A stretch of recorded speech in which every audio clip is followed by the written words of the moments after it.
In today's video, I'm going to show how to set up one of these orange Unilab digital scaler timers to do radioactivity.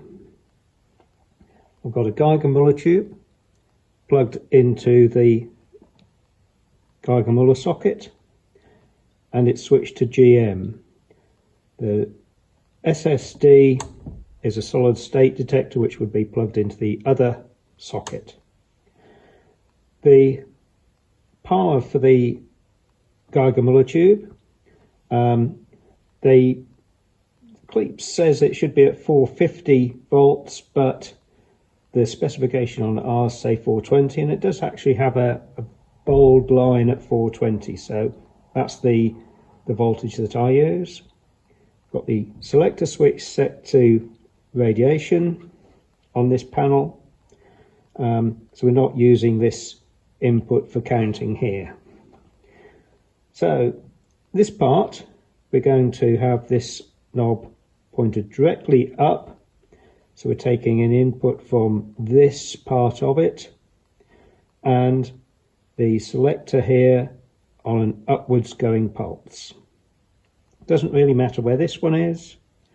We have this knob set to count, so we're going to be counting. So I'll switch on, and we often get this reset button lighting up and it doesn't seem to do anything. If you switch to continuous and start and then switch to single reading, it will start counting. So that's counting counts of radiation from the Geiger Muller tube. If you had it on continuous, it would keep taking separate readings. Now we've got the audio on here, but there's not a lot of noise coming from the scaler timer.